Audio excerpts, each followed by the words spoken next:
Usted ha sido víctima de una campaña de deshumanización extraordinaria, otros presidentes también, pero es verdad que ahora todo se multiplica enormemente con las redes sociales, con el contagio de la política profesional y salta del mundo digital a la vida física, ¿no? Hemos escuchado todos cánticos con insultos en conciertos masivos este verano y a muchas personas expresar con mucha naturalidad el odio que le tienen a usted personalmente.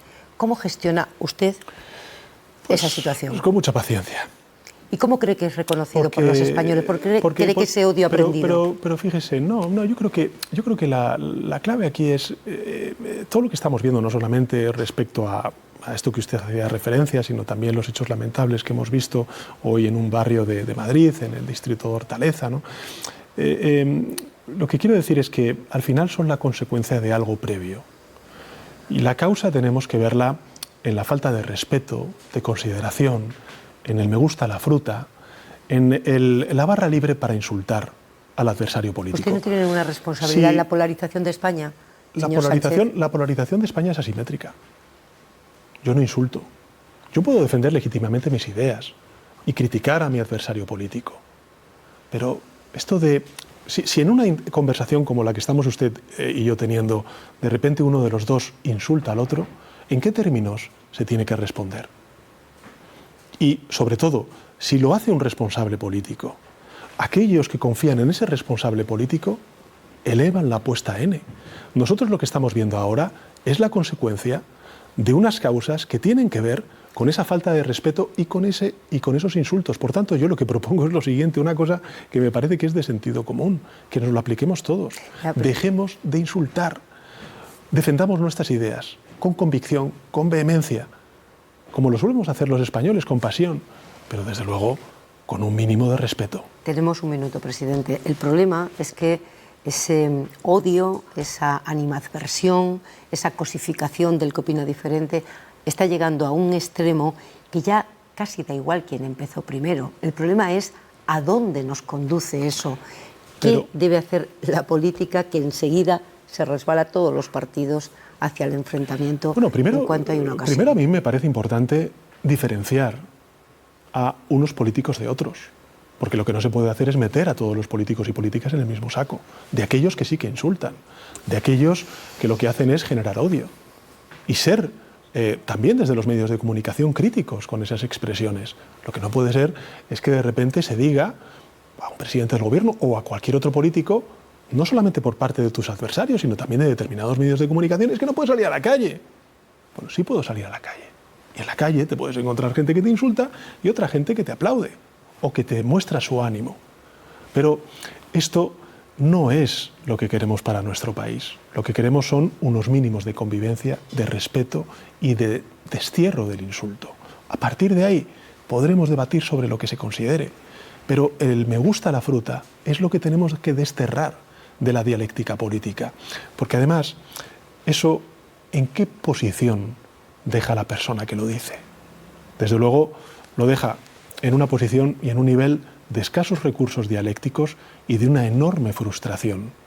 Porque al final son las ideas, es la forma de expresarse lo que hace que las personas puedan ser persuadidas o no por sus dirigentes y sus líderes políticos. El fiscal general del Estado, ustedes le han manifestado su apoyo para que siga ahí. Es verdad que hay controversia jurídica, pero, presidente, me gustaría escuchar por qué usted cree aceptable en este momento y en este caso que un fiscal general del Estado, que es el garante de la legalidad en España, pueda ejercer su función mientras se sienta en el banquillo de los acusados, algo que puede ocurrir perfectamente en el inmediato horizonte. ¿Por qué ve compatible eso para decir que tiene que seguir en el cargo? Porque es inocente, porque creo en su inocencia, porque creo que, como dijo un voto particular que hemos conocido antes de que empezara el verano, en el mes de julio, pues un magistrado del Tribunal Supremo dijo que no se puede abrir un juicio a una persona, en este caso el fiscal general del Estado, sin ninguna prueba. ¿Pero la inocencia quién la dictamina, los jueces o los próximos? No, los jueces, por supuesto, pero en todo caso me podrá dar a mí el beneficio de confiar en una persona como Álvaro Ortiz, el fiscal general del Estado, que, por cierto, sobre este caso, que recordemos de qué estamos hablando, de una filtración o una supuesta filtración que no se ha podido probar en lo que llevamos de juicio, sobre un caso de corrupción que afecta a la presidenta de la Comunidad de Madrid y a su pareja. Por tanto, yo siempre voy a estar con aquellos fiscales y jueces que luchan contra la corrupción, que persigan al delincuente. Pero no en un caso que a mí me parece que, en fin, como dijo ese magistrado del Tribunal Supremo en su voto particular, pues falta consistencia en cuanto a la carga probatoria para abrir un juicio oral, en este caso el fiscal general del Estado. Y luego están los casos que afectan a su entorno personal. Bueno, puede decir mi hermano y mi el mujer. Procesamiento de su hermano, la imputación de su esposa. Bueno, las imputaciones. Que me imagino que son llevamos. los más difíciles para usted. Me imagino que son. Bueno. Hace un año, el de su esposa en concreto, Begoña Gómez, provocó que usted estuviera 5 días reflexionando sobre si le merecía la pena seguir en política. Decidió que sí. ¿Esa decisión es firme? ¿Ocurra lo que ocurra con esos procesos, aunque acaben en un juicio o en una hipotética condena? Mire, como usted ha dicho, desde el plano personal, yo nunca pensé que esto pudiera pasarle a una persona que ejerza responsabilidades políticas. Porque además esto proviene de denuncias falsas, de recortes de prensa, de organizaciones ultraderechistas que se presentan en determinados juzgados para abrir una causa, en este caso contra familiares como mi hermano o como mi esposa. Y yo, por supuesto, que defiendo su honestidad y su inocencia. Lo voy a defender siempre, porque es así, porque es la verdad. Y creo, además, que aun confiando en la justicia y aun pensando que la inmensa mayoría de jueces y fiscales de nuestro país hacen bien su trabajo y cumplen con la ley, con la misma rotundidad digo que hay jueces que no. Y estos son casos palmarios de que eso no es así, de que hay un problema de desempeño, de instrucción, de pena del telediario, que al final están pagando 2 personas por el mero hecho de ser familiares míos. Presidente, ¿me está diciendo que hay jueces que están en guerra con el gobierno? Que hay jueces haciendo política y que hay políticos que tratan de hacer justicia, sin duda alguna la hay. Afortunadamente es la minoría, pero la hay. Y hacen un daño terrible, un inmenso daño a la justicia, al Poder Judicial. ¿Y el Consejo General del Poder Judicial que acaban de pactar ustedes, que tiene competencias disciplinarias, a su juicio, cómo actúan en esos casos?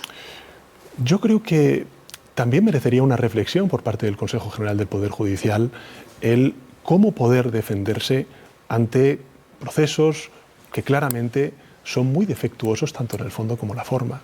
Pero insisto, esto es algo que representa o que corresponde al Poder Judicial, al Consejo General del Poder Judicial, y por tanto tendrán que ser ellos quienes valoren si estas instrucciones, si estas causas abiertas, pues, en fin, tienen los parámetros de independencia, de respeto a la presunción de inocencia que creo que merecen todos los ciudadanos y ciudadanas en nuestro país.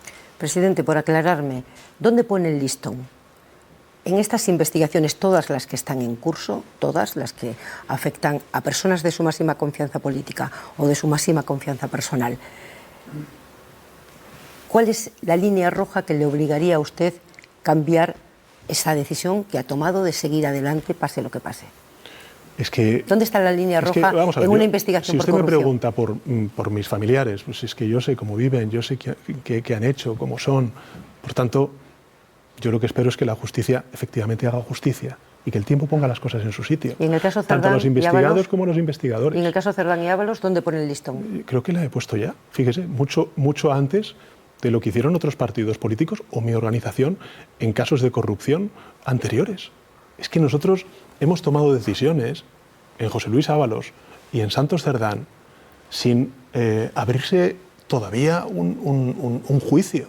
Estamos en las fases preliminares de investigación y ya hemos tomado decisiones muy contundentes. Por tanto, cuando usted me dice ¿dónde usted pone el listón o dónde usted pone el límite? Bueno, si es que ya lo hemos hecho, hemos respondido. Y no solamente hemos respondido con esta asunción de responsabilidades. Presidente, desde el punto de vista de la responsabilidad personal del máximo dirigente del partido que los eligió. Claro, es lo que he hecho.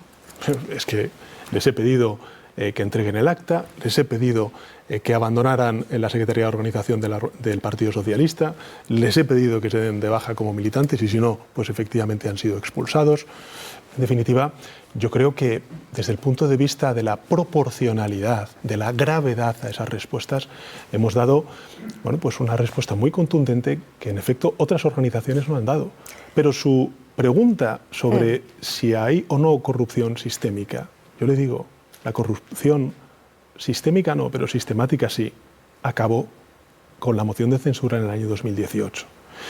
Y en fin, yo he pedido perdón, estoy dispuesto a aprender, a reconocer también mis errores, pero lo que no voy a hacer es aceptar lecciones de organizaciones políticas que no asumen esa responsabilidad, que tienen más de 30 causas abiertas y que tienen a más de 100 personas siendo investigadas por casos de corrupción muy graves. Espero tener la ocasión de preguntarle al señor Feijóo, a quien hemos invitado también a una entrevista en la tele pública, pero ahora quien tengo delante es a usted. Su gobierno, la continuidad de su ejecutivo, ¿depende más de los tribunales en este momento que de su acción de gobierno?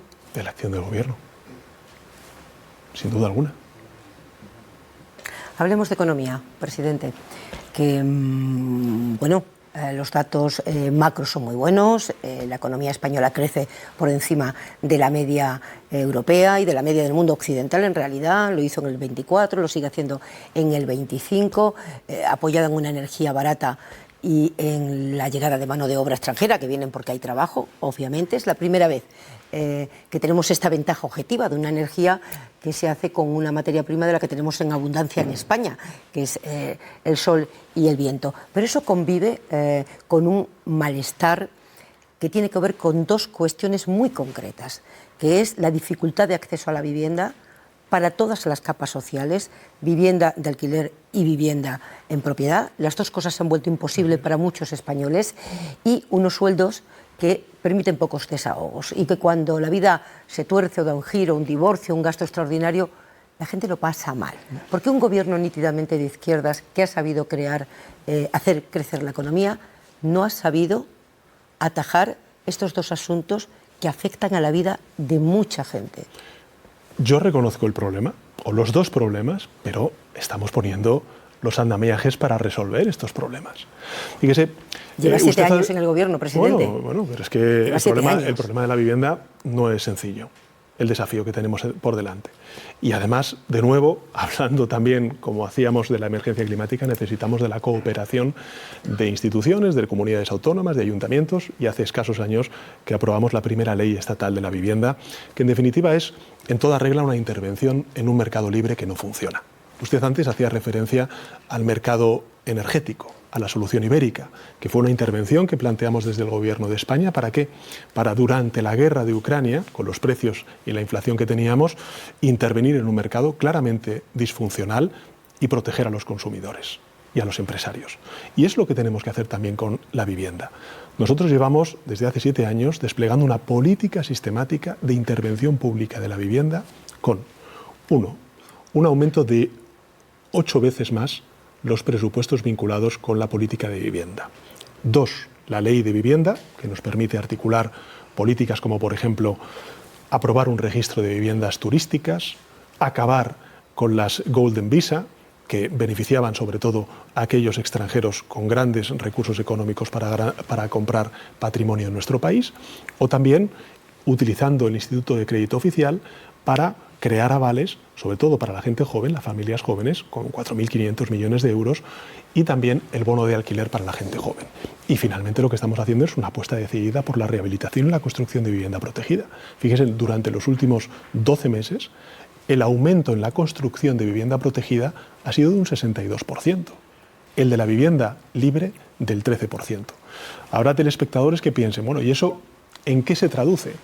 Es que nosotros tenemos que aumentar el parque de vivienda protegida, porque eso hace que los precios de la vivienda puedan amortiguar su incremento, o al menos no aumentar de la manera que están aumentando, por desgracia, en muchos territorios de nuestro país. Y respecto a lo segundo, al poder adquisitivo, yo creo que, en fin, este gobierno, aun siendo consciente de lo que usted dice sobre las estrecheces que tienen muchas familias, hemos aumentado las pensiones, hemos aumentado el salario mínimo interprofesional, hemos aprobado una reforma laboral que potencia y pone en el foco de nuevo de la negociación colectiva entre agentes sociales no solamente los sueldos, sino también las condiciones laborales de los trabajadores y trabajadoras. En definitiva, tanto desde el punto de vista del asalariado como del trabajador autónomo, estos 7 años han sido 7 años de avances y de redistribución de esos frutos del crecimiento económico. No es suficiente cuando existe ese malestar, presidente. No hay redistribución suficiente cuando ese malestar existe. Es que el problema que tiene ahora mismo España, como siempre ha sido, es el de la desigualdad. Y hoy la desigualdad, sobre todo, viene provocada por la imposibilidad de muchísima gente de acceder a una vivienda. Y yo lo he dicho, esta legislatura va a ser la legislatura de la vivienda. Mi planteamiento es crear un quinto pilar del estado del bienestar, que es la política de vivienda. Y ese es mi compromiso político con los ciudadanos y ciudadanas, pero necesito tiempo, necesito consistencia, necesito la cooperación y la colaboración de ayuntamientos y de comunidades autónomas. A mí me hace mucha gracia escuchar a algunos líderes políticos de la oposición percutir de nuevo y reivindicar fórmulas fracasadas. Es que el mercado de la vivienda no funciona, la oferta, la ley de oferta y la demanda, como pueden funcionar otros mercados. Necesitamos la intervención de lo público. Y lo público es la ley de vivienda, es la construcción de vivienda protegida, son los registros de los pisos turísticos para evitar la especulación y el alza de los precios. En definitiva, necesitamos de todas esas políticas para hacer de la vivienda el quinto pilar del estado del bienestar. Ese es mi compromiso y, desde luego, voy a trabajar porque así sea, dedicando, como estamos dedicando, 8 veces más del presupuesto a la política de vivienda que se hacía en épocas anteriores. Mañana aprueban ustedes en el Consejo de Ministros, si no ha habido cambios en el orden del día, una quita de la deuda de las comunidades autónomas. Muchos ciudadanos pueden preguntarse, ¿qué se gana pasando una deuda desde la administración autonómica a la administración central si al final sale de las arcas públicas? ¿Se hace solo como parte de la negociación con Esquerra Republicana para que usted tenga sus votos en el Parlamento? Bueno, que tengo que cumplir con compromisos parlamentarios, sin duda alguna. Pero a la pregunta que usted plantea, la respuesta es bien sencilla. Se le da margen fiscal a las comunidades autónomas para que hagan políticas sociales, por ejemplo, porque dejarán de pagar intereses de la deuda y, por tanto, podrán destinarlo a educación, a becas, a sanidad, a dependencia, a servicios sociales, a políticas de vivienda. Pero, de nuevo, esa ya es una competencia de las comunidades autónomas. Por tanto, si hoy somos capaces de asumir desde la Administración General del Estado parte de la deuda de estas comunidades autónomas, es primero por una correcta gestión, en este caso de la vicepresidenta primera y ministra de Hacienda, María Jesús Montero, de las cuentas públicas. Es que no solamente estamos creciendo, es que no solamente estamos aumentando la inversión pública y el presupuesto social, es que lo que estamos haciendo también es reducir la deuda pública y el déficit público. ¿Es de izquierdas que las comunidades gestionen el 100% de sus impuestos? Eso es de izquierdas porque le da una ventaja objetiva a las comunidades ricas. Su compañero de partido, García Page, le llama el mayor atentado contra la igualdad. Le da una ventaja realmente a una comunidad rica que recauda y gestiona sus propios impuestos. Pero en esa ecuación hay que incorporar otros matices que son bien importantes. Uno también es el de la solidaridad interterritorial.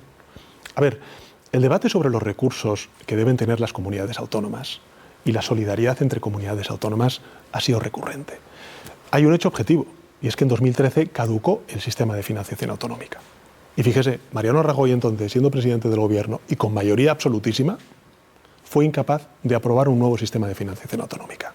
Fíjese si estamos hablando de algo difícil y complejo, porque tenemos que casar muchas realidades territoriales de un país maravilloso como es España, pero diverso en lo territorial, con problemáticas de envejecimiento de la población como pueda tener, por ejemplo, Asturias, o de despoblación, como pueda tener otros Castilla y León, por poner el caso, o de sobrepoblación, como puede haber en las Islas Baleares. Por tanto, tenemos que aunar todas esas realidades y llegar a un acuerdo de un sistema de financiación autonómico que garantice una estabilidad, una suficiencia muy importante para la provisión de servicios públicos. Pero fíjese, hasta que llegue ese momento, no solamente hemos hecho una quita o vamos a aprobar una quita de la deuda a las comunidades autónomas y, por tanto, darles margen para políticas sociales. para invertir en políticas sociales, sino que además durante estos 7 años que llevo como presidente del Gobierno es que hemos aumentado en 300.000 millones de euros las transferencias a las comunidades autónomas. Pero claro, si hay comunidades autónomas que cuando reciben esos recursos lo que hacen es no invertir en sanidad o dependencia o en, no sé, política educativa, y lo que hacen son rebajas fiscales que benefician a los de arriba, entonces la clase media trabajadora de esos territorios no acaba viéndose beneficiada de esas transferencias. Presidente, le voy a hacer que me gustaría que tuvieran agilidad en la respuesta, porque todavía no hemos hablado del plano internacional. Salvador Illa va mañana a Bruselas a verse con Puigdemont para garantizarle a usted el voto de Junts en los presupuestos. No, va primero porque el 2 de septiembre, por lo que me informó el presidente Illa, siempre se celebra recurrentemente en Bruselas la Diada, el Día de Cataluña. Y en segundo lugar, porque creo que es una decisión coherente con la política de normalización, de diálogo y de convivencia que apuesta el presidente Illa, y desde el punto de vista político a mí me parece acertado.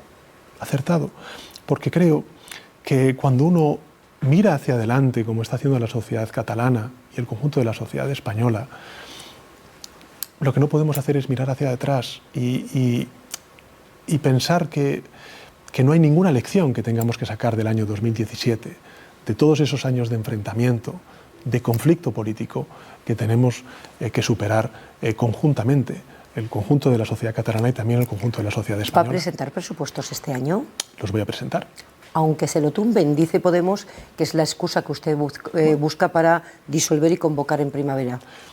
Cada grupo parlamentario que decida decir lo que quiera. Yo voy a presentar los presupuestos, pero también le digo una cosa, y quiero ser muy claro con los grupos parlamentarios. Quiero ser muy claro. Los presupuestos generales del Estado son un instrumento, no son un fin en sí mismo. El fin es crecer, crear empleo, como lo está haciendo la economía española.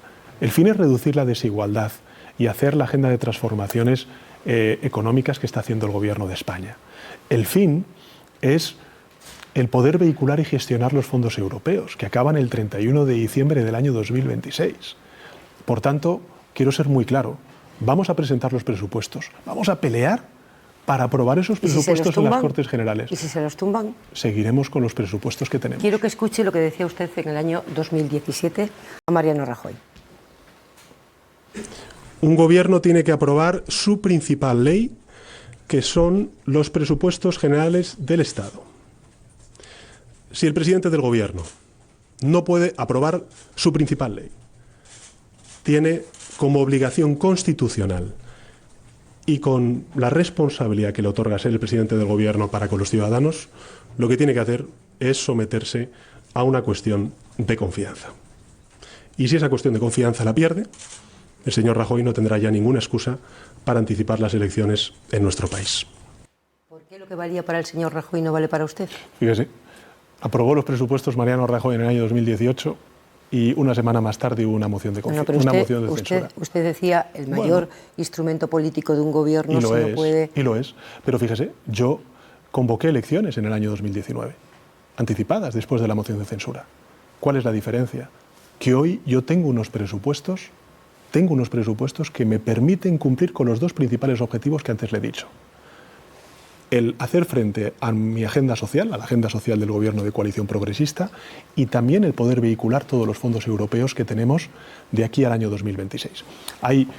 La oposición pues dice, no, es que si no tiene presupuestos tiene que convocar elecciones porque estamos en una parálisis. No, mire, la parálisis sería meter al país ahora mismo en un proceso electoral, 2 meses de campaña, más luego el debate de investidura, que dura siempre lo que dura en nuestro país. Y mientras tanto, perdiendo la gran oportunidad de transformar nuestro país con esos fondos europeos. Por tanto, mire, yo lo tengo muy claro, yo no voy a confundir lo que es el fin con un instrumento. Los instrumentos, ahí están, los presupuestos generales del Estado, que por cierto, están funcionando, porque ahí están los resultados, en crecimiento económico, en creación de empleo, más de 22 millones de personas ocupadas, en reducción de la desigualdad, en la agenda de transformación energética, digital, educativa, científica, de igualdad de género, en todos los ámbitos. Por tanto, yo, por supuesto que a las Cortes Generales les voy a ofrecer ese acuerdo de unos nuevos presupuestos generales. Pero también les digo, si esos presupuestos generales del Estado, la Cámara los tumba o considera que no son apropiados, eso no significa, uno, que el Gobierno no vaya a seguir manteniendo su hoja de ruta, que lo va a hacer, y dos, que podamos sacar políticas de esos presupuestos generales del Estado que estas sí gocen de una mayoría parlamentaria. De alguna manera, presidente, desnaturaliza el funcionamiento habitual de una democracia, ¿no? Que un gobierno esté sostenido por grupos que no le avalan un presupuesto general. Bueno, me han avalado, pero fíjese, desde el año 2012 al año 2018, ¿cuántas elecciones generales hubo en nuestro país? Ya. ¿Cuántos presupuestos prorrogados? Yo cuando escucho al jefe de la oposición decir que quiere hacer una reforma constitucional, por cierto, bienvenidos a las reformas constitucionales. Una reforma constitucional para que no se pueda prorrogar más de 2 veces un presupuesto general. No sé si lo ha consultado con sus líderes territoriales, que tienen también ese mismo problema. Pero fíjese, en un panorama tan fragmentado desde el punto de vista parlamentario como es Europa, en su conjunto, como lo es también España, yo creo que hay 2 cosas muy importantes que hay que siempre tener en mente. Una, que nuestro país no se puede gobernar sin reconocer y asumir la pluralidad política y la diversidad territorial, que es una realidad, que también se materializa en los grupos parlamentarios que componen la Cámara. Y 2, que desde luego nosotros tenemos todas las herramientas para poder cumplir con nuestros objetivos. Y esos objetivos, insisto, son la agenda social, es el crecimiento, son las transformaciones económicas. Nos quedan pocos minutos, presidente, nos quedan pocos minutos. Vimos una fotografía en Washington con los líderes europeos frente a Trump que algunos describieron como diplomacia apaciguadora y muchos como una humillación de Europa. Usted no estaba allí. ¿No fue porque no quiso? ¿No le invitaron? Brevemente. Bueno, ha habido mucho debate sobre esto. ¿España ha perdido o no ha perdido influencia? ¿Qué es la influencia? ¿No fue porque no le invitaron? No, ¿qué es la influencia? Pero contésteme. Bueno, a esa reunión yo no tuve el placer. ¿Y se alegra de no haber estado ahora viendo el resultado? No lo plantearía en esos términos. Yo creo que Europa tiene que hacer valer aún más su peso. Y eso no significa el no cuidar la relación transatlántica que yo siempre he defendido. Eso significa hacer valer esa relación transatlántica en términos de una mayor igualdad. Quería saber qué papel cree que puede jugar un gobierno como el suyo y usted, su liderazgo en un tablero internacional, particularmente en el mundo occidental, que se inclina a la derecha, incluso a la extrema derecha, donde usted se ha quedado en minoría en algunos grandes asuntos, ¿no? ¿Por ejemplo? Por ejemplo, la inmigración. Hasta el gobierno socialdemócrata de Dinamarca ha endurecido mucho su política migratoria y usted sigue defendiéndolo como un asunto de derechos humanos. O, por ejemplo, Gaza, ¿no? Pero Gaza, fíjese. Sí, que ahora se van sumando. En Gaza, yo he escuchado también a algunos políticos en nuestro país decir el año pasado, cuando reconocimos el Estado de Palestina, es que no podemos hacerlo fuera del consenso europeo, y estamos creando un consenso europeo. Quería escucharle decir cuál es el papel de España, qué papel puede jugar España en este contexto, con esta posición, y si España sostiene un enfrentamiento a Donald Trump. Nosotros no nos enfrentamos a ningún gobierno. Creo que el gobierno, España en su conjunto, el conjunto de la sociedad española, es bastante amistosa con todo el conjunto de naciones del mundo y particularmente con Estados Unidos, que es una nación a la que pues hay muchos estudiantes, chavales que van a estudiar allí o estadounidenses que viven entre nosotros. No tenemos ese problema. Sí podemos tener una disparidad, una diferencia en cómo abordar los asuntos globales, en cómo abordar, por ejemplo, la emergencia climática, en cómo abordar el fenómeno de la migración, en cómo abordar las guerras, si respetamos o no respetamos el derecho internacional, si nos posicionamos del lado de las víctimas o lo que hacemos es transigir con aquellos que están utilizando, por ejemplo, un terrible atentado de Hamás en Israel para, claramente hacer una ocupación de Cisjordania, de Gaza y, por tanto, acabar con cualquier atisbo de un futuro de Estado palestino para esa ciudadanía, ¿no? Por tanto, creo que el planteamiento que tiene España es un planteamiento que probablemente esté acorde con con una amplísima mayoría de la ciudadanía española. Usted antes hacía referencia a la migración. Bueno, yo no soy católico. ni practicante, no lo soy. Pero escucho al Papa, escucho a la conferencia episcopal, con la cual he tenido discrepancias en algunos asuntos. Pero, ¿qué es esto de vas a misa y luego dices que hay que hundir el Open Arms? ¿Qué va a ser lo siguiente? ¿Hacer estallar un avión en Barajas? Lo que quiero decir con esto es que la humanidad, la empatía ante el sufrimiento, el respeto del derecho humanitario, el respeto del derecho internacional son los ejes básicos de la política exterior española junto con la legítima defensa de nuestros intereses. ¿Debe celebrarse la Asamblea General de la ONU en Estados Unidos después de negarle los visados a la delegación palestina o debe trasladarse a Ginebra como empiezan a pedir algunas voces? Yo creo que tenemos que hacerla en Estados Unidos, que es la sede central de Naciones Unidas y que efectivamente la decisión que ha tomado en este caso la administración estadounidense contraviene el derecho internacional. Contraviene claramente el derecho internacional. Y yo tuve ocasión de hablar con el presidente de Palestina, con el señor Abbas, el pasado sábado. Le trasladé la solidaridad del Gobierno de España y nuestra voluntad firme de, por supuesto, acompañarle en esta conferencia de los dos estados y, por qué no, si finalmente no se puede celebrar en ninguno de esos espacios, ofrecer España para que se pueda celebrar. Hablemos, presidente, de Santos Cerdán, de José Luis Ábalos, los dos secretarios de organización de su partido, los dos personas de su absoluta confianza política durante muchos años, los dos investigados por presunta corrupción, Cerdán en prisión preventiva. Nadie le advirtió, su instinto político no funcionó aquí, ningún compañero le dijo nada, ningún servicio del Estado le advirtió, por ejemplo, de algo que parece que todo el mundo sabía ahora, que es el estilo de vida que llevaba José Luis Ábalos. Yo tengo que decirle, Pepa, con toda rotundidad, que yo no tenía ninguna información objetiva de que pudieran estar cometiendo supuestos actos de corrupción. Ya veremos, porque es el tiempo de la justicia, en qué acaba esto. Pero yo sí que creo, y es lo que tengo que decirle a la ciudadanía, que este gobierno, y yo como secretario general del Partido Socialista, no he tolerado en ningún momento ningún caso de corrupción. Ninguno. Y cuando ha habido un mínimo atisbo de un caso de corrupción, he actuado con total contundencia y con total... siendo implacable, por decirlo de manera mucho más... ¿Por qué apartó a Ábalos del gobierno en el año 2021? Bueno, es que no solamente fue José Luis Ábalos. Salíamos de una pandemia, hice una reestructuración del Consejo de Ministros muy importante, donde no solamente salió el entonces ministro de Transportes, José Luis Ábalos, sino también salieron otros ministros y una vicepresidenta del Gobierno, porque estábamos saliendo de una pandemia, porque teníamos que recobrar el impulso político y también, en fin, se notaba un desgaste de un Consejo de Ministros que se estaba reuniendo 2 y 3 veces a la semana para poder hacer frente a la pandemia. Dicho lo cual, lo que sí que puedo decirles es que como presidente del Gobierno yo he hecho 3 cosas que creo que son fundamentales para la tranquilidad de la ciudadanía. 1, responder con total contundencia. 2, colaborar con la justicia y con las fuerzas y cuerpos de seguridad del Estado, cosa que no se hacía en el pasado y que hoy se hace.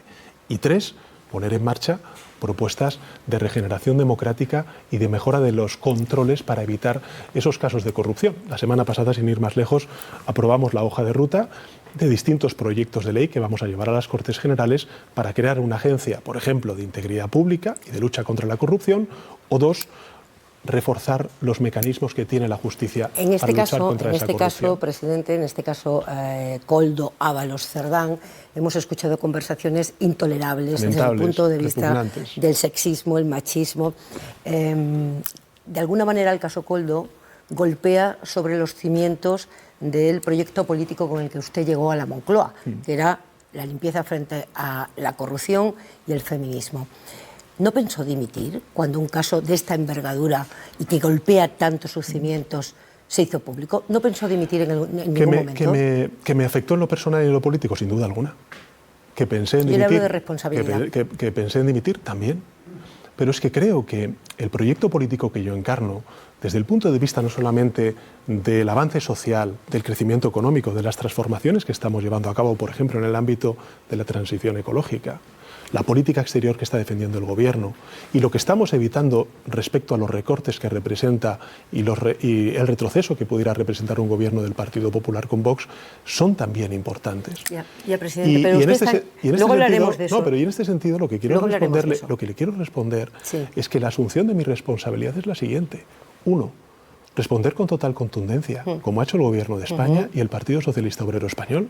Por cierto, es que no hay ninguna sentencia firme, es que todavía no ha empezado ni los está juicios. En condiciones, presidente. Y en segundo lugar, colaborar con la justicia y poner en marcha medidas que evidentemente eviten el que esto vuelva a suceder. ¿Está en condiciones de afirmar que no hay corrupción estructural en su partido? Por supuesto que no.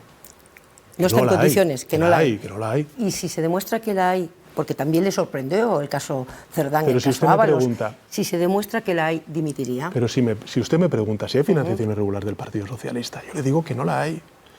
Este partido, desde que yo soy secretario general de esta organización, del Partido Socialista Obrero Español, hace dos auditorías. Dos auditorías. Una, la que legalmente nos obliga el Tribunal de Cuentas, y dos, una auditoría externa. Nosotros tenemos un proceso absolutamente garantista dentro del Partido Socialista Obrero Español. Y nada de eso ha permitido detectar lo que estamos viendo en la investigación a la espera del resultado. Pero en todo caso, y efectivamente salvaguardando el principio de presunción de inocencia, la organización ha respondido con total contundencia. Y yo soy absolutamente incompatible con cualquier forma de corrupción. ¿Qué quiere que le diga? Y cuando he visto estos comportamientos, yo me he llevado una decepción personal. Y si le digo, yo he pensado en dimitir, lo reconocí en el mes de julio. Pero también le digo, creo que mi responsabilidad no es abandonar el barco. Mi responsabilidad es pues tomar decisiones, por duras que sean, desde el plano político, desde el plano de la organización y, por supuesto, ofrecer al país pues una agenda de mejora de la calidad democrática, que es lo que está haciendo este gobierno. Y lo concedió una entrevista, presidente. Ya sé que ha atendido a la prensa, en ruedas de prensa, pero un año es mucho tiempo, sí que un presidente se someta al interrogatorio de un periodista sobre su gestión. Imagino que hay un montón de colegas que esperan una oportunidad como esta. Claro. ¿Va a cambiar? ¿Va a estar más disponible esta temporada? Siempre lo he estado. De hecho, usted lo ha dicho. Más de 50 comparecencias que he hecho ante los medios de comunicación, más de 20 comparecencias en el Congreso de los Diputados. Pero en todo caso es un placer someterme a las preguntas de los periodistas. Siempre lo he hecho como presidente del Gobierno y, desde luego, pues es un placer estar en la televisión pública respondiendo a sus preguntas. Han pasado muchas cosas en este año, presidente. Lo último, la oleada de incendios que deja 400.000 hectáreas arrasadas y deja algo más, cierta sensación de vulnerabilidad en la población que se suma a la que ya se sintió con la Dana, que arrancó con la pandemia. Estamos en un tiempo nuevo en el que circunstancias extremas van a ser inevitables. Y nos ha pillado sin prepararnos en el caso de los incendios, con el monte abandonado, con poca coordinación a continuación cuando ya se desencadenan los incendios. Yo creo que efectivamente tenemos que preocuparnos de aquellas personas que ahora mismo han sufrido el desgarro de los incendios, como previamente ha sido la Dana, y efectivamente estamos ante un nuevo mundo, estamos ante un nuevo paradigma, un paradigma en el que necesitamos un compromiso mucho más robusto por parte de las administraciones públicas, todas, no solamente el Gobierno de España, las administraciones autonómicas y también las municipales y las provinciales. La emergencia climática está sobrepasando todas las previsiones hechas por los científicos. Para que nos hagamos una idea, en estos 70 días que llevamos de verano, un tercio lo hemos pasado bajo olas de calor. En estos últimos 5 años, todos los efectos adversos climatológicos han implicado un desembolso por parte de la Administración General del Estado que representa 32.000 millones de euros. Para que se hagan una idea, los telespectadores, 32.000 millones de euros es el mismo dinero que nos hemos gastado en la educación pública de nuestros hijos y nuestras hijas. Por tanto, creo que necesitamos hacer un gran pacto de Estado, convertir en políticas de Estado todas las políticas vinculadas con la prevención, con la respuesta y con la reconstrucción de todas aquellas zonas afectadas por estos efectos climatológicos tan adversos que exacerba la emergencia climática. Presidente, hay ciudadanos que de buena fe se creen a los negacionistas, se los creen, se resisten a admitir que el mundo conocido cambia, ¿Qué se ha hecho mal para que se provoque ese rechazo que aprovechan los negacionistas? Yo creo que tenemos todos que aprender. Creo que también hay una función pedagógica que hacer por parte de todos, primero de los políticos, de los gobiernos, también de los medios de comunicación. Hemos tenido ejemplos muy positivos a lo largo de estos últimos 5 o 6 años. Yo recuerdo durante la pandemia que los propios medios de comunicación decían que no a aquellos pseudocientíficos que hablaban de que la COVID-19 no existía, de que no había que utilizar las mascarillas, de que no había que hacer una serie de labores de prevención para evitar el contagio del virus del COVID-19. Yo creo que ahora mismo estamos ante una situación en la que tenemos que ser conscientes de que la península ibérica, España, Europa, particularmente el Mediterráneo, está afectado por una emergencia climática que o bien se traduce en incendios de gran magnitud, como los que hemos vivido, o bien también danas, o bien también olas de calor. Fíjese, durante estos últimos 5 años han sido 20.000 las personas que han muerto por algún fenómeno meteorológico adverso, climático adverso, como los que está sufriendo España. Son 20.000 personas. Son 32.000 millones de euros de recursos desembolsados por la Administración General del Estado. Estamos hablando, por tanto, de un nuevo paradigma que exige de las administraciones públicas lealtad institucional, recursos económicos permanentes a lo largo de los 365 días del año. ¿Para qué?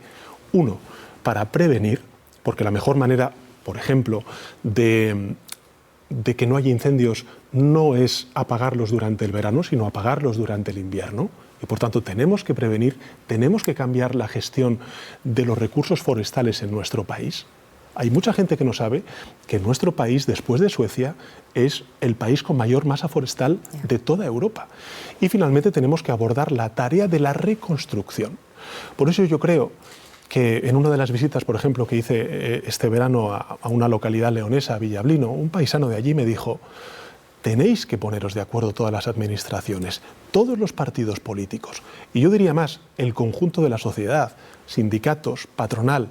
Este es un desafío que nos afecta a todos y que supera las administraciones y la orientación política que pueda tener cada una de esas administraciones. Eso será en un mundo ideal, presidente, porque a la vulnerabilidad que yo describí al principio se suma la evidencia de que la relación entre las comunidades autónomas y el gobierno central no fluye cuando hay una emergencia.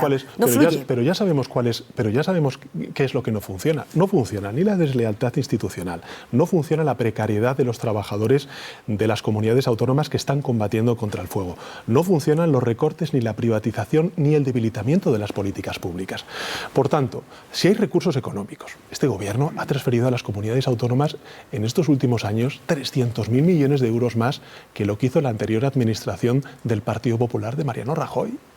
Por tanto, si tenemos recursos económicos, tenemos la evidencia científica, sabemos que nuestros conciudadanos se están viendo afectados por esta emergencia climática, sean danas, sean incendios o sean olas de calor, yo creo que lo que falta es voluntad política por parte de determinadas administraciones territoriales para trabajar todos a una. Al final del día, presidente, al final del día, lo que quiere el ciudadano es que alguien asuma la responsabilidad de prevenir la desgracia, de acompañarlo y estar presente cuando ocurre la desgracia y atender las consecuencias. Y mira a toda la administración. La batería de medidas que usted presenta es puro voluntarismo, puesto que asistimos a un enfrentamiento partidista en torno a cualquier acontecimiento que ocurre en este país. Fíjese, no lo es. Yo creo que España, por ejemplo, está muy preparada desde el punto de vista de la respuesta. Lo hemos visto con la unidad militar de emergencias, lo hemos visto con las brigadas forestales, con los agentes medioambientales, lo hemos visto con los despliegues que hemos hecho por parte de las Fuerzas Armadas y también del Ministerio de Transición Ecológica, la Administración General del Estado. Muchas comunidades autónomas también. Por tanto, no es un ejercicio voluntarista. Desde el año 2019, simplemente para que lo sepan los ciudadanos, aprobamos la primera Estrategia Nacional de Protección Civil. Hemos aprobado en 2024 una nueva estrategia. Por ejemplo, el mecanismo de alerta que se reciben los SMS de los móviles de las zonas afectadas por danas, por incendios, son también servicios que ha puesto en marcha el Gobierno de España para prevenir y para garantizar la seguridad de los ciudadanos en las zonas afectadas por estos efectos climatológicos que hemos visto durante este verano. O sea, presidente, a su juicio, lo único que ha fallado han sido las comunidades autónomas. No, yo creo que tenemos que hacer entre todos un ejercicio que es el siguiente. Es evidente que la emergencia climática está superando todas las evidencias científicas que teníamos hasta ahora, todas las previsiones científicas que teníamos hasta ahora. El otro día la EMET lo dijo claramente.